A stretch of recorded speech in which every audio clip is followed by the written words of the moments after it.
The day Victoria Wells decided to tell the truth was the day her carefully constructed mask finally cracked, and it happened in front of the one person who could actually do something about it.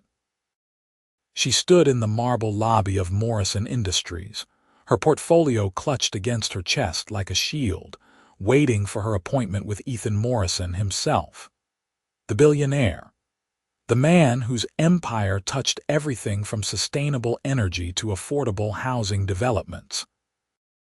The man whose face graced magazine covers with headlines about disrupting industries and changing the world. Victoria was just a graphic designer trying to land her first major corporate contract. At 24, she had been freelancing for 2 years, barely scraping by in her studio apartment, taking on wedding invitations and small business logos while dreaming of something bigger. This meeting was supposed to be her breakthrough. The elevator dinged.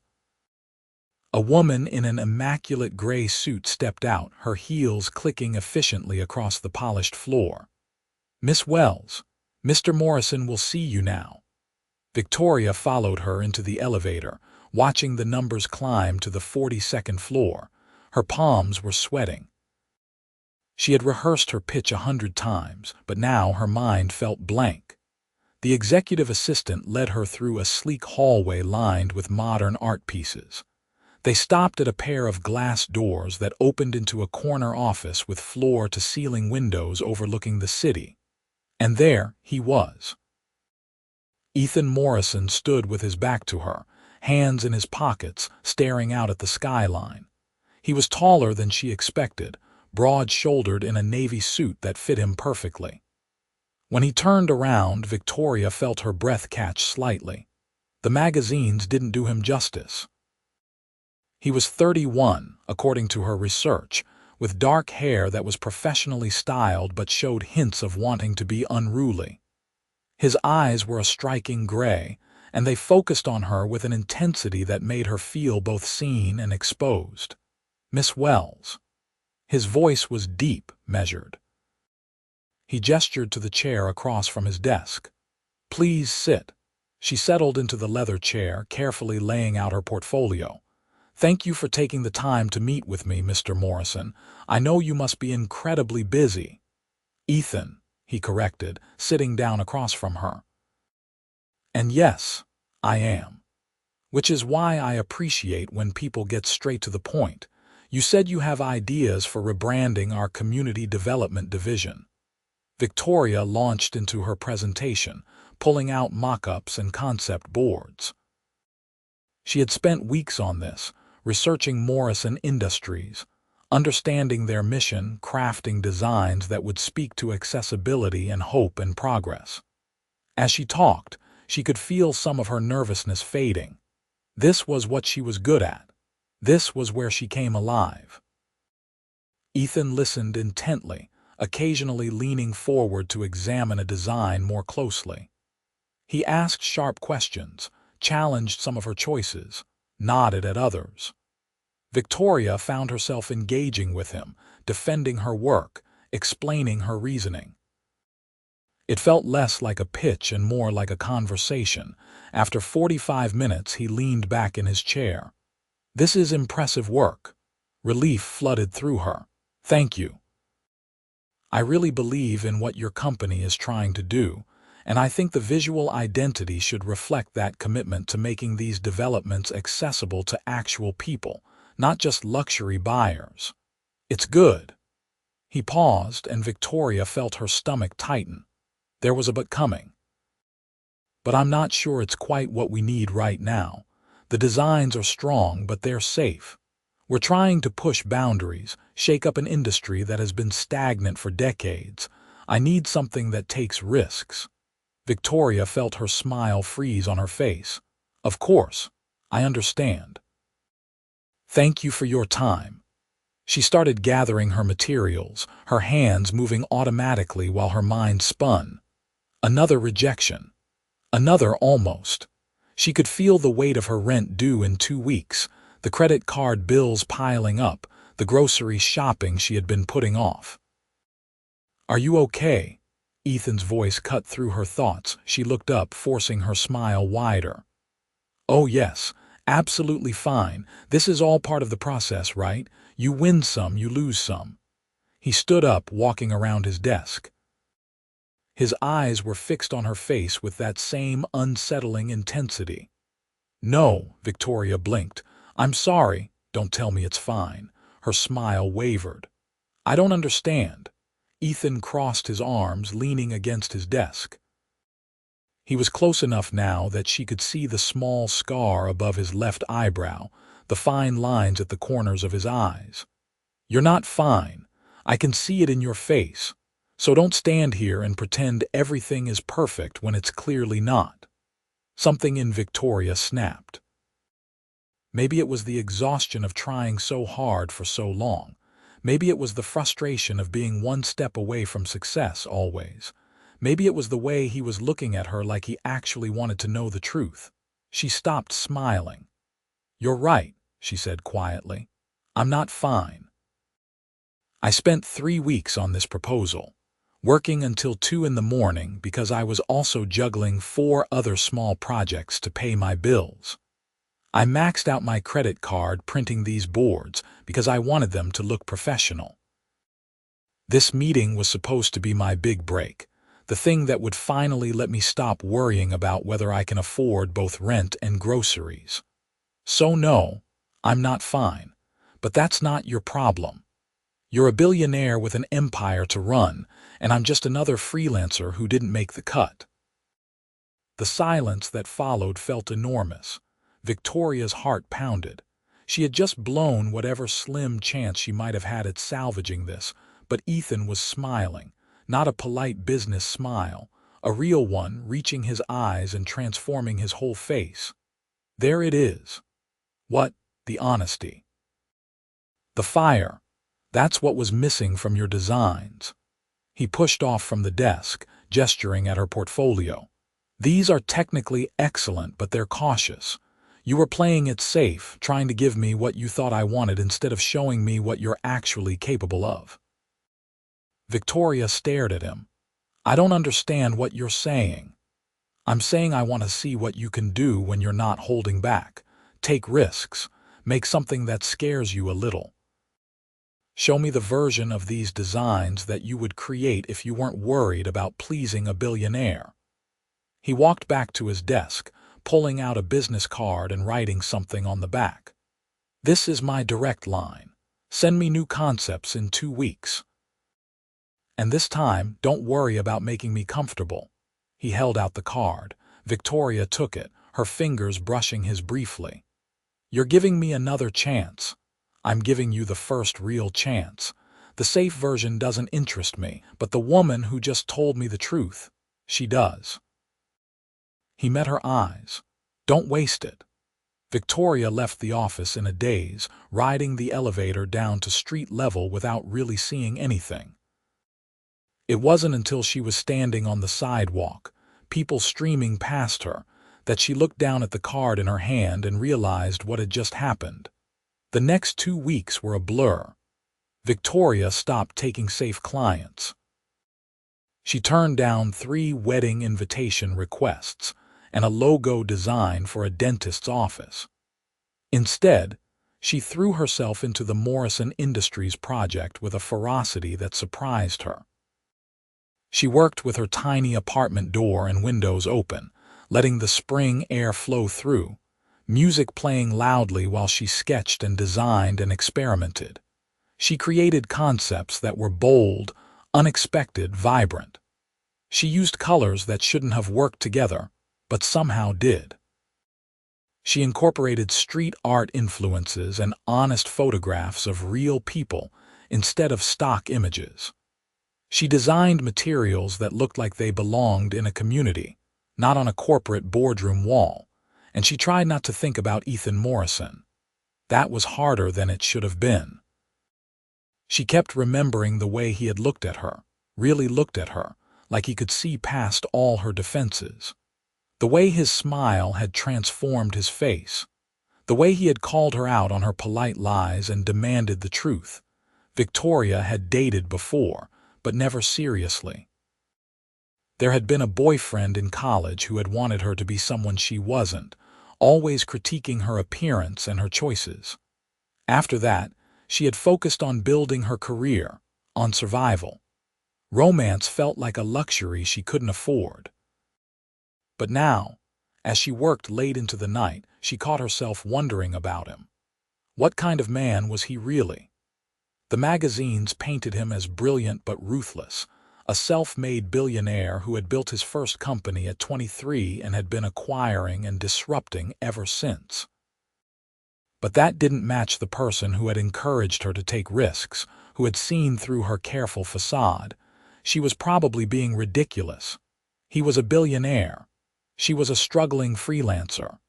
This was business, nothing more.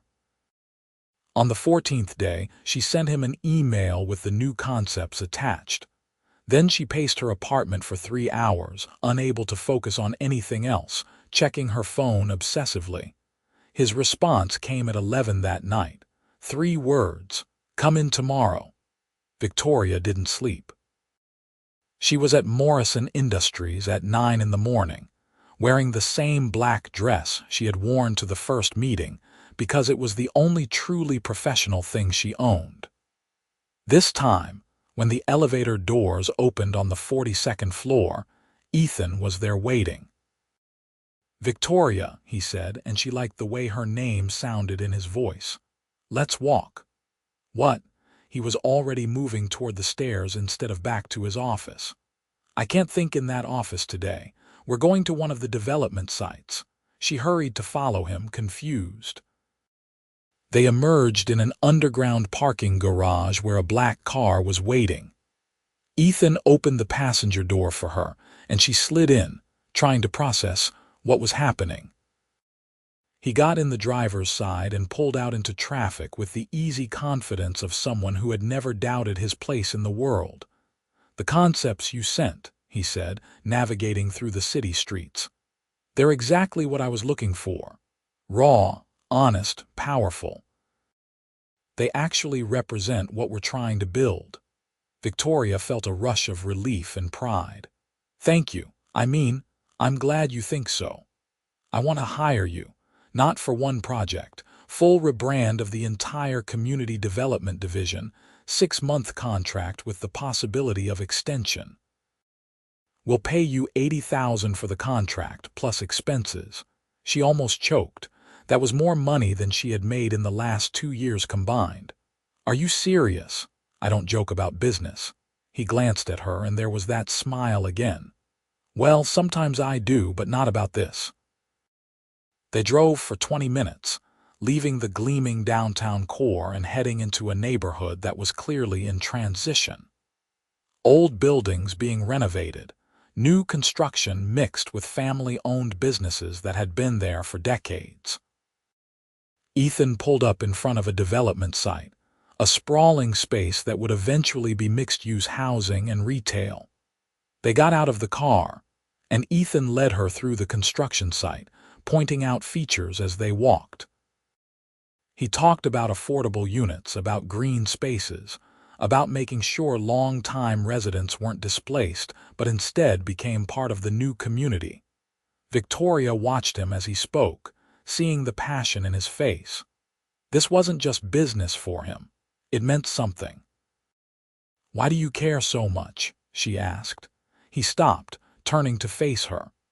They were standing in what would eventually be a courtyard, surrounded by the skeletal frames of buildings. "Because I grew up in a place like this. Before my mother remarried, we lived in a 1-bedroom apartment in a development that was falling apart. The landlord didn't care. The city didn't care. We were just poor people who didn't matter." His jaw tightened. "When I made my first million, I promised myself I would do something different. Build something that actually helped people instead of exploiting them." Victoria felt something shift in her chest. "I didn't know that. It's not in the magazine profiles. They prefer the self-made genius narrative." He shoved his hands in his pockets. "But you asked for the truth." They stood there in the spring sunlight, surrounded by construction noise and possibility, and Victoria realized she was in dangerous territory. This wasn't just attraction. She was starting to actually like him. Over the next month, they worked closely together. Victoria set up temporary office space at Morrison Industries, and she spent her days developing the full rebrand while consulting with Ethan almost daily. She learned that he was demanding but fair, that he had strong opinions but would change his mind if presented with good arguments, that he worked insane hours but never expected anyone else to match his pace. She also learned smaller things. That he took his coffee black, but kept fancy creamer in his office for guests. That he had a scar from a motorcycle accident in his 20s before he had learned to slow down. That his mother, who had passed away 3 years ago, had never gotten to see him buy his first home because she had died suddenly from an aneurysm. That he felt guilty about that, about all the things he had planned to give her but had run out of time to do. They started having lunch together. At first, it was work lunches, discussing strategy and design directions. But gradually, the conversations drifted into other territory. Books they had read, places they wanted to travel, childhood memories, dreams for the future. Victoria told him about growing up in a small town in Oregon, about her father who had left when she was 8 and her mother who had worked 2 jobs to keep them afloat. About her younger brother who was in the military, stationed overseas. About moving to the city with nothing but a portfolio and hope, and how many times she had almost given up. "But you didn't," Ethan said. They were in his office, late afternoon light streaming through the windows. "Give up." "I came close. Last month, actually. Right before I sent you that first email requesting a meeting." She smiled ruefully. "I had $60 in my account and was seriously considering moving back home and taking a job at the local grocery store. I'm glad you didn't." There was something in his voice that made her look up. He was watching her with an expression she couldn't quite read. Her heart started beating faster. "Victoria," he said quietly. Her phone rang. She jumped, breaking the moment, fumbling for her phone. It was a client, one of the small jobs she was still finishing up. She apologized and took the call, and when she hung up, Ethan was back at his desk, focused on his computer, the moment gone. But it had been there. She hadn't imagined it. The problem was that she was contractually his employee, and she needed this job. She couldn't risk everything she had worked for because she was developing feelings for her incredibly attractive, brilliant, frustratingly perfect boss. So she tried to be professional. She focused on the work. She reminded herself that they came from different worlds, that after this contract ended, she would go back to her regular life, and he would stay in his billionaire existence. It worked for about a week. They were at another development site, this one in the evening because Ethan had been in meetings all day. The sun was setting, painting the sky in shades of orange and pink. They had been walking through the completed first phase, examining how the branding looked in the actual space, and Victoria was thrilled with how it had turned out. Her designs were everywhere, vibrant and welcoming, exactly what she had envisioned. "This is incredible," she said, spinning around to take it all in. "I can't believe this is real, that I did this." Ethan was leaning against a pillar, watching her with obvious amusement. "You did. You should be proud." "I am," she laughed, feeling giddy. "I really am. Thank you for giving me this chance, for pushing me to do better. You did the work. But you saw something in me that I didn't see in myself." She walked over to him, suddenly serious. "That first meeting when you called me out on lying, no one had ever done that before. Everyone just accepts the polite smile and moves on, but you didn't. I wanted the real you," he said quietly. "The polite version was boring." They were standing close now, close enough that she could see the gold flecks in his gray eyes. The air between them felt charged, electric.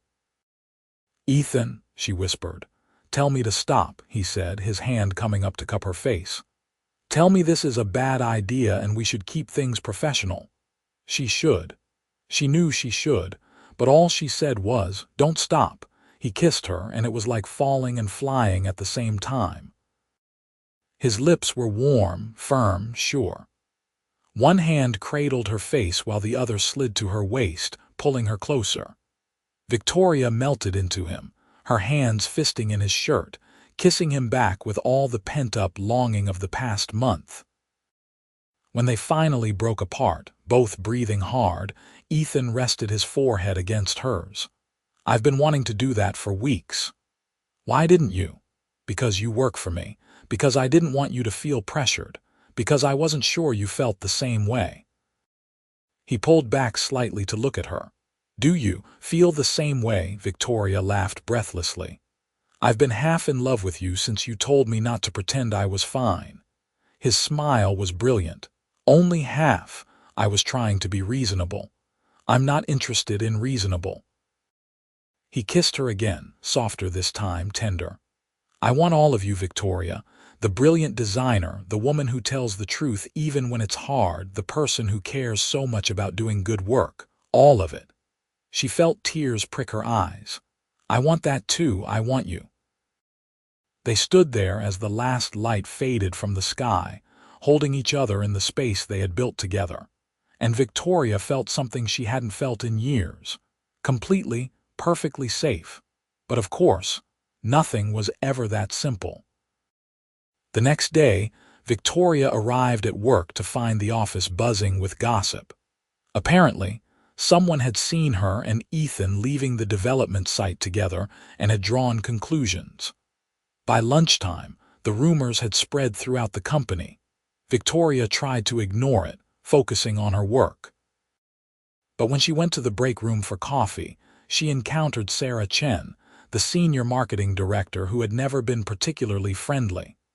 So, Sarah said, her voice dripping with false sweetness. I hear you and Ethan have gotten quite close. Victoria kept her voice neutral. We're working closely on the rebrand. Is that what we're calling it? Sarah laughed. Look, some advice from someone who has been here a while. Ethan Morrison is brilliant and charming and richer than God. He's also focused entirely on his empire. Women are a distraction, a temporary amusement. Don't mistake a workplace fling for something real. I appreciate your concern, Victoria said coolly, but I can handle my own relationships. She walked away before Sarah could respond, but the words stung because they hit on her own insecurities. What was she doing? Sarah was right that they came from completely different worlds. Maybe this was just a temporary thing for him, a novelty. That evening, Ethan knocked on her temporary office door. Dinner? She looked up from her computer. I have a lot of work to finish. Victoria. He came into the room, closing the door behind him. What's wrong? Nothing. Don't do that. Don't go back to pretending everything is fine. She sighed, rubbing her temples. People are talking about us. Let them talk. Easy for you to say. You're the billionaire boss. I'm the contractor who everyone now thinks slept her way into this job. She hadn't meant to say it so bluntly, but there it was. Ethan's expression hardened. Who said that? It doesn't matter. The point is they're thinking it, and maybe they're not entirely wrong to wonder. I mean, what are we doing? We work together. You're my boss. This is complicated. He pulled a chair over, sitting down across from her. You're right. It is complicated, so let's uncomplicate it. Your contract ends in 5 months. After that, you won't work for me anymore. We'll be equals. We're not equals, Ethan. You're a billionaire. So what? Money doesn't make me better than you. If anything, what you've accomplished with nothing is more impressive than anything I've done with resources. He leaned forward. But if the work situation bothers you, we can restructure. I can assign the project to another executive, remove myself from direct oversight. No, she said quickly. I don't want that. This is our project. Then what do you want? Victoria met his eyes. I want to know that this is real, that I'm not just a distraction or a temporary interest. You think I kiss every contractor I hire? He shook his head. Victoria, I haven't been in a serious relationship in 5 years because I haven't met anyone who made me want to try. My life is complicated and demanding, and most people can't handle it or don't want to. But you challenge me. You see me, not just the money or the power. When I'm with you, I feel like myself, not the persona I have to maintain for the business world. He reached out, taking her hand. I know it's fast. I know it's complicated, but I'm not interested in something casual. I want to see where this goes. Really see, with both of us all in. Can you do that? She thought about it. About the risk, the uncertainty, the very real possibility of getting hurt, but she also thought about how she felt when she was with him. Seen, valued, challenged to be her best self. Yes, she said, I can do that. His smile was like sunrise. Good. Now about that dinner. They went to a small Italian restaurant tucked away in a neighborhood far from the business district. It was cozy and intimate, with checkered tablecloths and candles flickering on each table. They talked for hours about everything and nothing, sharing a bottle of wine and stealing bites from each other's plates.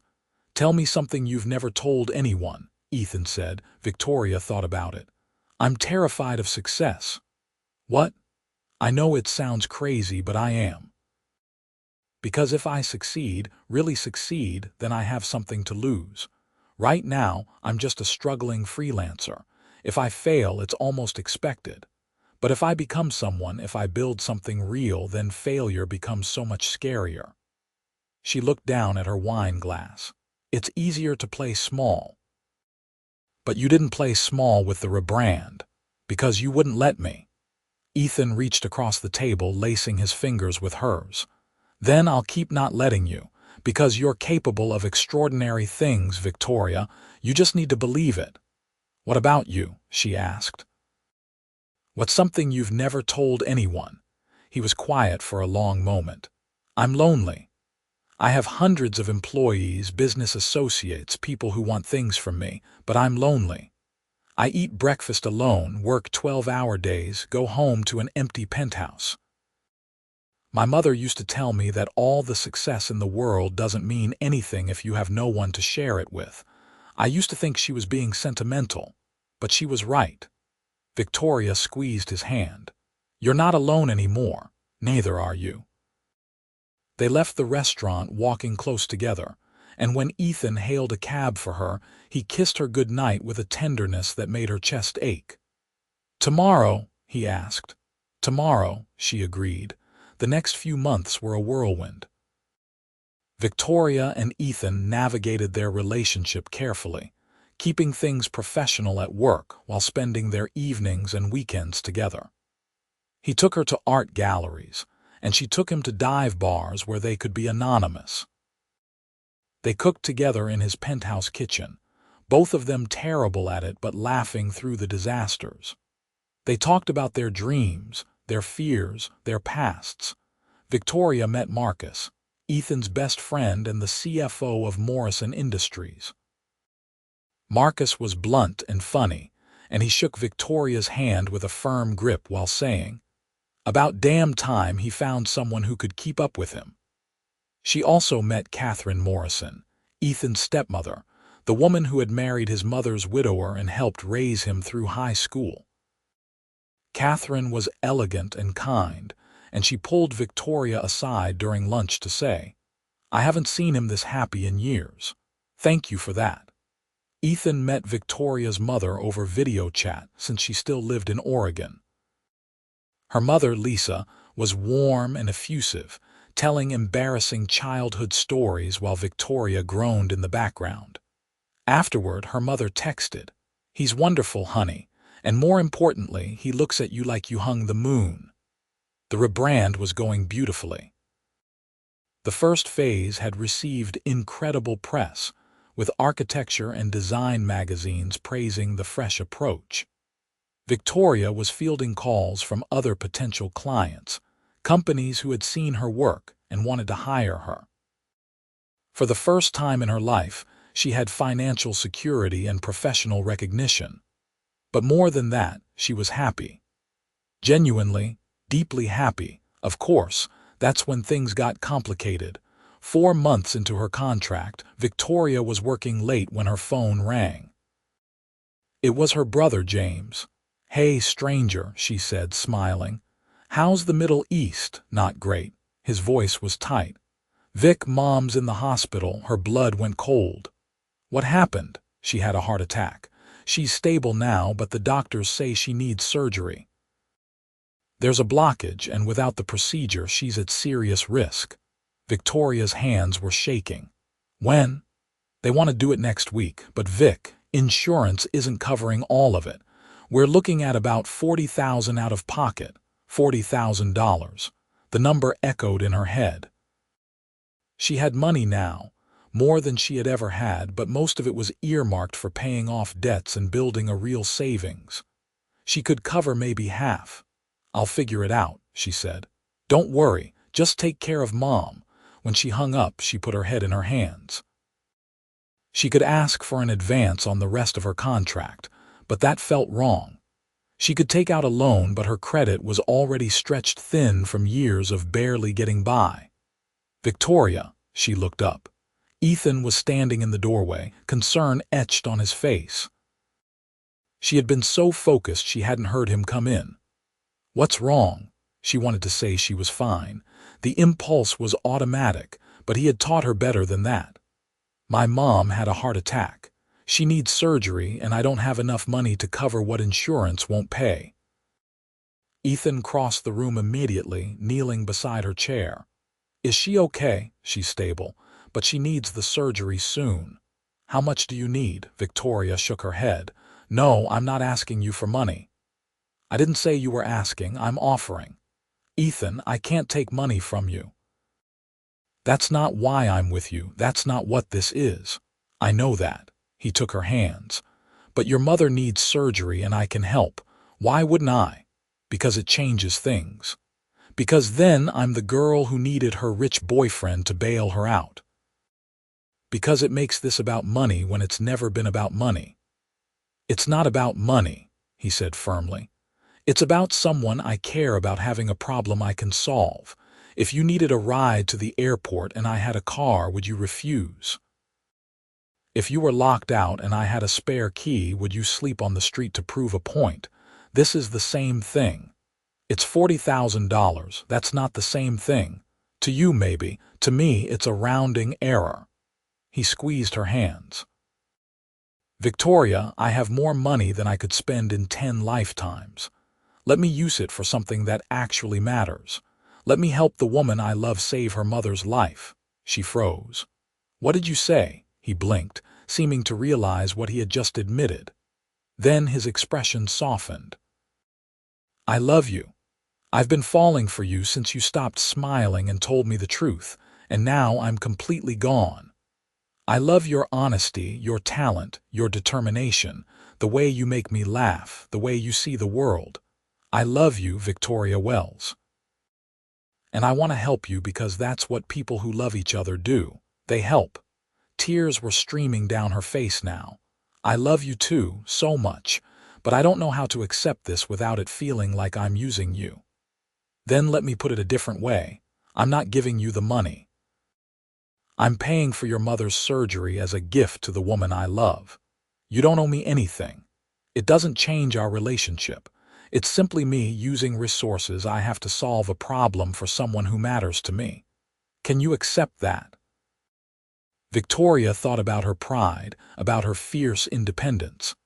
But she also thought about her mother, about the woman who had worked 2 jobs and sacrificed everything to raise her children. About how her mother would do anything for her, and how this was Victoria's chance to do the same. "Okay," she whispered. "Thank you. Thank you so much." Ethan pulled her into his arms, holding her while she cried against his shoulder. "We'll take care of it. I'll have my assistant coordinate everything with the hospital. Your mom will have the best surgeons, the best care. Don't worry about anything except being there for her." The next week was a blur. Victoria flew to Oregon and Ethan came with her, insisting that she shouldn't face it alone. They stayed in a hotel near the hospital, and Ethan was endlessly patient, bringing her coffee, holding her hand during the long hours of waiting, making her eat even when she had no appetite. Her mother's surgery was successful.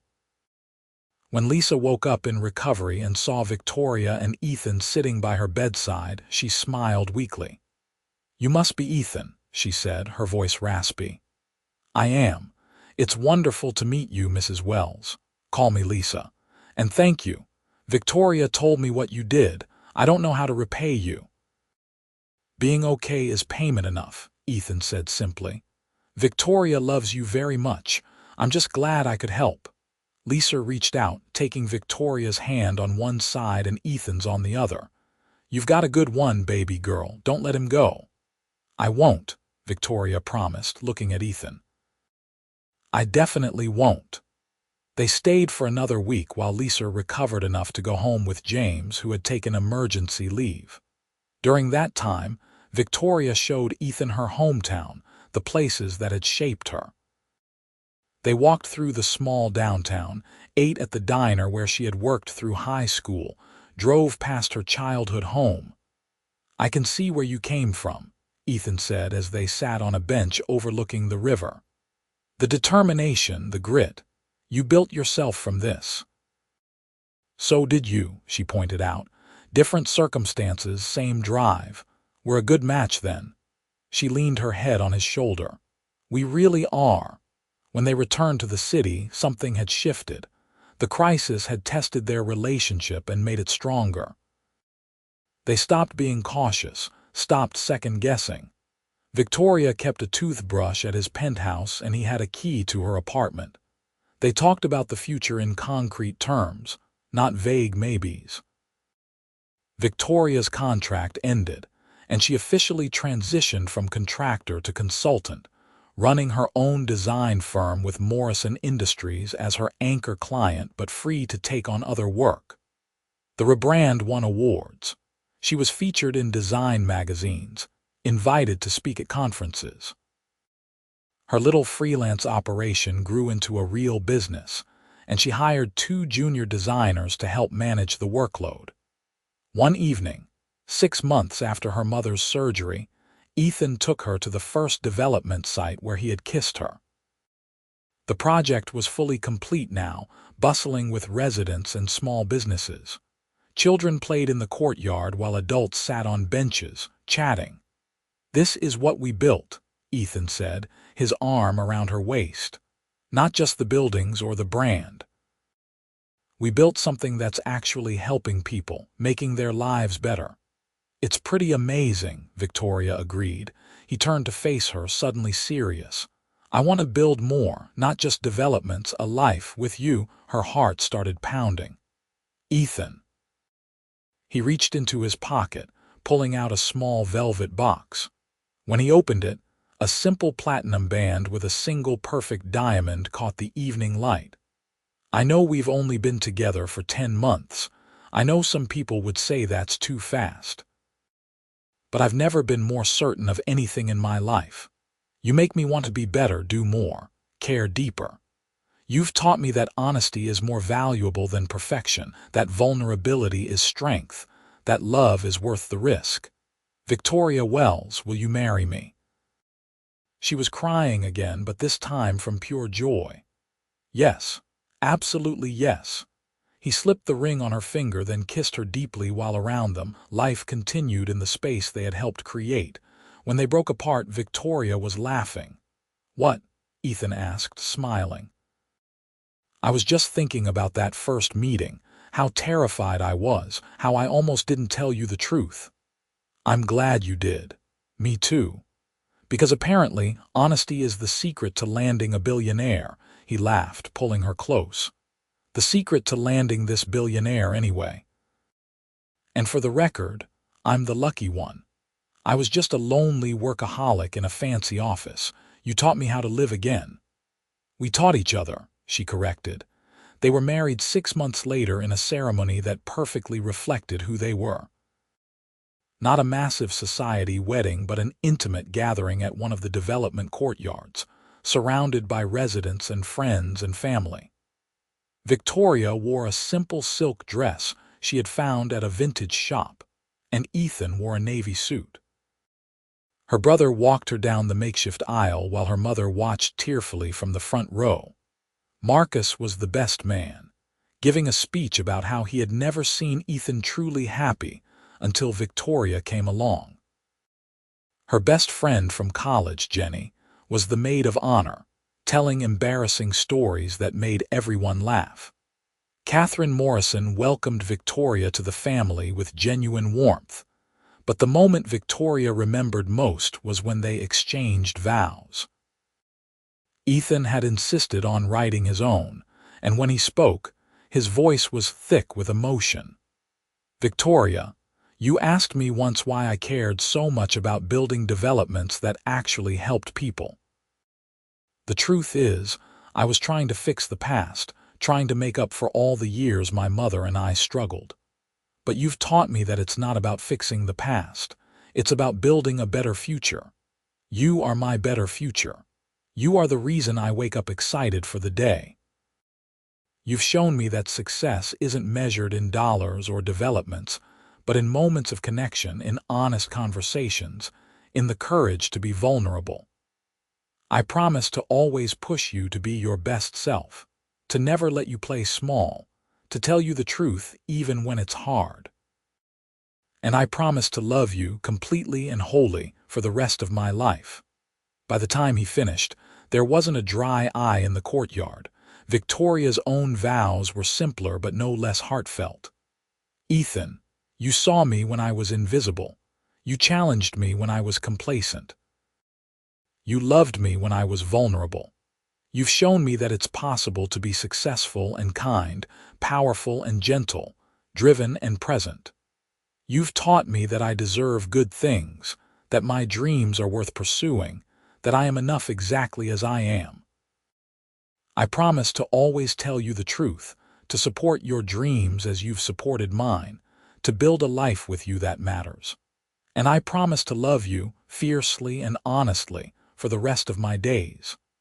When the officiant pronounced them married, the cheer that went up from the crowd was deafening. Ethan kissed her thoroughly, then swept her into a spin that made her laugh with pure delight. The reception was held right there in the courtyard, with string lights hung overhead and long tables set up family style. They danced under the stars, ate food from local restaurants, and celebrated surrounded by the community they had helped build. Late in the evening, as the party was winding down, Ethan and Victoria stood at the edge of the courtyard, watching their guests. "Happy?" Ethan asked. "Incredibly," Victoria said. "You, more than I ever thought possible." He kissed her temple. "Thank you for telling me the truth that day, for stopping the smile and being real. Thank you for seeing through the mask, for demanding more from me. We're a good team, the best team." 2 years later, they welcomed their first child, a daughter they named Lisa after Victoria's mother. Ethan cut back his hours at Morrison Industries, delegating more to trusted executives so he could be present for his family. Victoria's design firm had grown to 15 employees, and she had made a name for herself in socially conscious branding, working primarily with nonprofits and mission-driven companies. They split their time between the city penthouse and a house they had bought in Oregon, close to Victoria's family. James came home from the military and started working in project management for Morrison Industries, having found his calling in community development. Lisa Wells recovered fully and became the world's most devoted grandmother, spoiling little Lisa shamelessly. On their daughter's first birthday, they hosted a party at the original development site. The courtyard was decorated with balloons and streamers, filled with friends and family and residents who had become like family. Victoria stood with her daughter on her hip, watching Ethan organize an impromptu game of soccer with a group of kids. He was laughing, his hair messy, his expensive shirt grass-stained, completely unconcerned with the billionaire image. He looked up and caught her eye, his face transforming with that smile that still made her heart skip. "What are you thinking about?" her mother asked, coming to stand beside her. "How different my life is from what I expected," Victoria said. "That day I went to Morrison Industries. I was just trying to land a client. I never imagined I would find my whole future." "The best things usually come when we're not looking for them," Lisa said wisely. "You opened yourself to possibility. That took courage. I almost didn't. I almost just smiled and said everything was fine and walked away. But you didn't. You told the truth, and look what it brought you." Victoria hugged her mother with one arm, holding her daughter close with the other, watching her husband play with neighborhood kids in the space they had built together. She thought about that moment in the office, when Ethan had looked at her with those intense gray eyes and said, "Don't tell me it's fine." She thought about how her whole life had pivoted on that instant, on the choice to be honest instead of polite, vulnerable instead of protected. Ethan jogged over, breathless and grinning. He kissed Victoria, then his daughter, then put his arm around both of them. "What's the verdict? Best first birthday party ever?" "Definitely top 5, Victoria teased. "Only top 5. I clearly need to step up my game." Little Lisa grabbed his nose, babbling happily, and Ethan's face melted into pure adoration. Victoria watched them together, her heart so full it felt like it might burst. "I love you," she said. Ethan looked at her, his eyes warm. "I love you too, both of you, my whole world." Marcus called out that they were about to cut the cake, and they walked together toward the gathering crowd, their daughter between them, their fingers intertwined. Around them, the development thrived, a testament to what could be built with honesty and vision and care. Victoria thought about the girl she had been, struggling and scared and playing small. She thought about the mask she had worn, the careful smile that hid everything real. She thought about how close she had come to never taking the risk, never telling the truth, never opening herself to this extraordinary life. But she had stopped smiling that day. She had spoken her truth. And in doing so, she had found everything she never knew she needed: love, partnership, purpose, home. Years continued to unfold like pages in a book they were writing together. They had another child, a son they named Thomas after Ethan's biological father, who had died before Ethan was born. Victoria's design firm expanded internationally, taking on projects in developing countries, using design as a tool for social change. Ethan launched a foundation focused on affordable housing, pouring his resources into solving the problems that had shaped his childhood. They faced challenges, of course.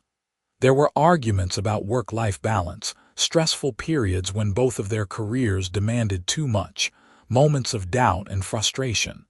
But they had built their relationship on a foundation of truth, and they always came back to that. No polite smiles. No pretending everything was fine. Just honest conversations, sometimes difficult but always real. On their 10th wedding anniversary, they returned to Morrison Industries, to the office where it had all begun. The company had grown exponentially, but Ethan had kept his original corner office, though he rarely used it anymore. They stood at the windows, looking out at the city skyline just as they had that first day. "You remember?" Ethan asked, pulling her close. "Every detail," Victoria said. "I was so nervous, so determined to impress you with my professionalism. And instead, you impressed me with your honesty." She turned in his arms, looking up at him. "You changed my life that day. You saw something in me I couldn't see in myself. You changed mine right back. You reminded me that success without connection is just emptiness. That vulnerability is courage. That love is worth more than any empire."